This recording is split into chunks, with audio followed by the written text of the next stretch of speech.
Welcome back to our channel. గొడుగు గాని గొడుగు అందరికీ తెలిసిందే, పుట్టగొడుగు. అయితే ఈ పుట్టగొడుగులతో పెప్పర్ ఫ్రై ఎలా చేయాలో చూసేద్దాం. ఇది ఒక స్టార్టర్. ఈ స్టార్టర్ని మేము ఒక రెస్టారెంట్లో ట్రై చేసాం. చాలా టేస్టీగా ఉంది. అయితే మష్రూమ్ పెప్పర్ ఫ్రై ఎలా చేయాలో చెప్పేస్తాను, చూసేయండి. ముందుగా 200 గ్రాముల మష్రూమ్స్ని తీసుకుని బాగా వాష్ చేసుకోవాలి. వాష్ చేసుకున్న తర్వాత 4 ముక్కలుగా కానీ 2 ముక్కలుగా కానీ ప్రతి మష్రూమ్ని కట్ చేసుకుని వాటర్లో వేసుకోవాలి. మరోసారి బాగా వాష్ చేసుకుని ఒక బౌల్లోకి తీసుకోవాలి. అయితే మష్రూమ్స్ కోసం మనకి తెలియాల్సిన విషయాలు ఏంటంటే, మష్రూమ్స్లో ప్రోటీన్స్, ఫైబర్ చాలా ఎక్కువ ఉంటుంది. ఇది మీట్కి ఒక సబ్స్టిట్యూట్లా పనిచేస్తుంది. ఈ మష్రూమ్స్ వల్ల ఇమ్యూన్ సిస్టమ్ కూడా బాగుంటుంది, ఇంకా ఇన్ఫెక్షన్స్ని తగ్గిస్తుంది. అయితే ఈ మష్రూమ్ పెప్పర్ ఫ్రైకి కావాల్సిన ఇంగ్రీడియంట్స్ ఏంటంటే, మైదా పిండి, కార్న్ఫ్లోర్, మిరియాల పొడి, కరివేపాకు, ఉల్లిపాయ, పచ్చిమిర్చి, వెల్లుల్లిపాయలు. ముందుగా ఈ ఉల్లిపాయ, పచ్చిమిర్చి, వెల్లుల్లిపాయల్ని కట్ చేసుకోవాలి. అయితే ఉల్లిపాయ, వెల్లుల్లిపాయల్ని చిన్న చిన్న ముక్కలుగా కట్ చేసుకోవాలి. పచ్చిమిర్చిని మాత్రం నిలువుగా కట్ చేసుకుని పక్కన పెట్టుకోవాలి. ఇవన్నీ కట్ చేసుకున్న తర్వాత మనం మ్యారినేట్ చేసుకోవాలి. కాబట్టి ఇప్పుడు ఒక బౌల్ తీసుకొని కడిగి పెట్టుకున్న మష్రూమ్స్ని వేసేసుకోవాలి. వేసిన తర్వాత మైదా పిండి ఒక 3 టేబుల్ స్పూన్స్ మైదా పిండి అయితే సరిపోతుంది. ఈ మైదా పిండి బదులు గోధుమ పిండి కూడా యూస్ చేసుకోవచ్చు. ఇప్పుడు 1½ టేబుల్ స్పూన్ కార్న్ఫ్లోర్ని కూడా వేసేసుకోవాలి.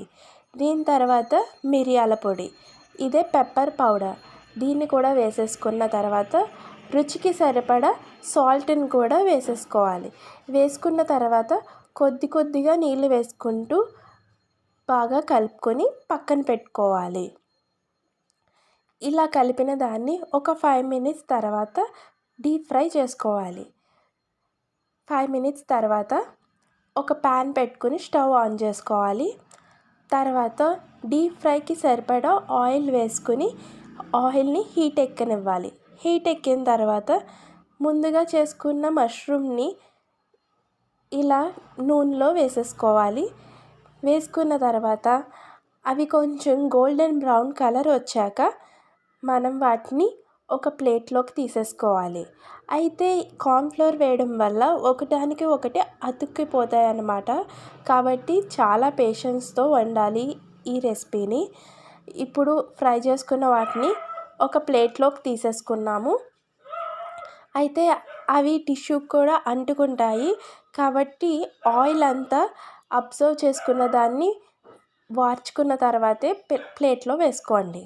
ఇప్పుడు ఒక కడాయి పెట్టుకొని ఒక 2 టేబుల్ స్పూన్ నూనె వేసేసుకోవాలి.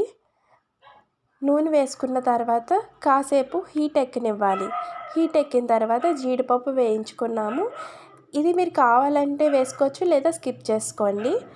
ఇప్పుడు ఒక ఉల్లిపాయ, పచ్చిమిర్చి ముక్కల్ని కూడా వేసేసుకుని బాగా వేగనివ్వాలి.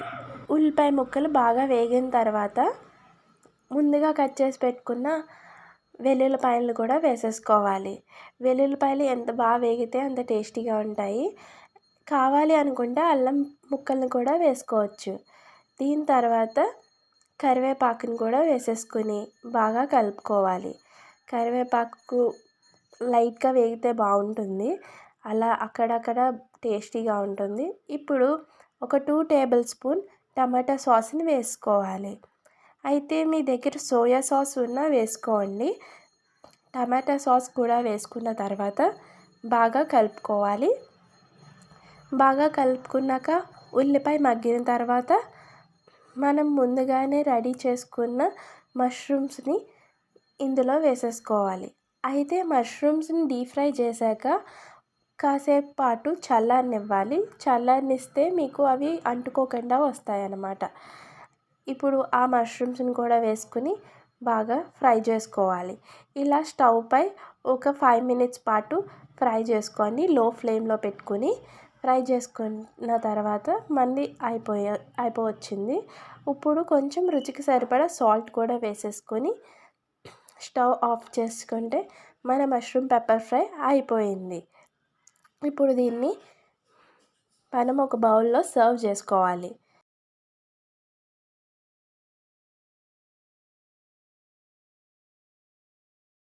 సర్వ్ చేసుకున్న తర్వాత వేడి వేడిగా తినేస్తే చాలా బాగుంటుంది.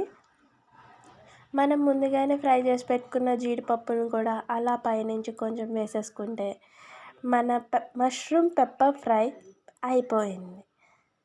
చాలా టేస్ట్గా ఉంటుంది. ఈ మష్రూమ్ పెప్పర్ ఫ్రై అన్నది టేస్ట్ చూసేద్దాము.